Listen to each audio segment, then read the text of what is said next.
Shalom, saat ini kita akan merenungkan bagian firman Tuhan, tapi sebelumnya mari kita berdoa meminta pimpinan Roh Kudus menguasai hati dan pikiran kita agar kita fokus dalam pemberitaan firman Tuhan pada saat ini. Mari kita berdoa. Tuhan, kami memuji dan bersyukur kepadamu untuk pagi hari yang indah yang Tuhan izinkan kami nikmati. Terima kasih untuk nafas kehidupan. Terima kasih untuk anugerah dan penyertaan Tuhan yang sempurna dalam hidup kami. Saat ini kami juga bersyukur karena Tuhan mengizinkan kami lagi untuk mendengarkan firman-Mu. Berilah pengetahuan dan bimbinglah kami agar kami dapat melakukan setiap firman-Mu dalam kehidupan kami setiap hari. Tuhan, bukakanlah hati dan pikiran kami supaya firman-Mu ini tidak berlalu begitu saja. Kiranya firman-Mu menjadi berkat bagi kami semua. Berbicaralah kepada kami, karena kami sudah siap mendengarkan firman-Mu. Di dalam nama Tuhan Yesus kami berdoa. Amin. Perenungan firman Tuhan kita pada saat ini terambil dalam Matius 5 ayatnya yang ketiga. Begini bunyi firman Tuhan, "Berbahagialah orang yang miskin di hadapan Allah, karena merekalah yang empunya kerajaan sorga." Tema perenungan kita pada saat ini yaitu ucapan bahagia bagian yang pertama, miskin di hadapan Allah.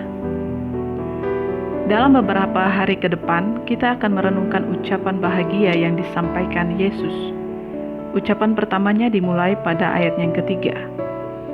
4 kata pertama, berbahagialah orang yang miskin. Ucapan berbahagia ini mengungkapkan sesuatu yang bertolak belakang dengan pandangan dunia, yaitu berbahagialah orang yang kaya.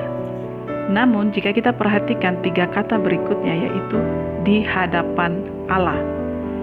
Dengan adanya ketiga kata ini, Yesus tidak berbicara tentang kepemilikan akan uang atau harta, tetapi Yesus sedang berbicara tentang miskin secara rohani. Kaya atau miskin secara materi belum tentu membuat seseorang berbahagia, tetapi miskin di hadapan Allah akan diberkati kebahagiaan. Apa yang dimaksud dengan miskin secara rohani? Di sini diterjemahkan sebagai melarat atau bangkrut, suatu kondisi di mana seseorang merasa tidak memiliki apa-apa sehingga mau tidak mau dia harus mengandalkan Tuhan. Dalam kondisi seperti ini, keakuan seseorang benar-benar berada di titik nol. Orang seperti inilah yang empunya kerajaan sorga. Maksudnya, kerajaan Allah ada di dalam dirinya ketika seseorang sampai pada akhir keakuannya, ketika Tuhan menjadi tumpuan dan kekuatan hidupnya. Ketika keakuan dia hancurkan, seseorang akan berpaling kepada Tuhan dan menikmati kebahagiaan. Keakuan ini biasanya dihancurkan melalui penderitaan, seperti kisah Craig di dalam buku Friendship Counseling. Craig adalah pendeta, konselor, dan penulis yang berbakat. Dia seorang yang rendah hati dan tidak seorang pun menganggapnya sombong. Sampai pernikahannya pun mulai retak. Keluarganya diizinkan Tuhan mengalami keretakan dan ia mengalami apa yang namanya penderitaan. Semua yang baginya menyenangkan seakan-akan ditarik dari hidupnya. Dia berpikir, bagaimana orang-orang bisa menghormatiku apabila pernikahanku hancur? Aku tidak berharga bagi siapapun. Rasa frustrasi Craig muncul saat sadar seberapa besar ia bergantung kepada pencapaiannya sendiri daripada kepada Tuhan. Tuhan menghancurkan keakuannya. Kebanggaan Craig pada dirinya sendiri dihancurkan oleh Tuhan.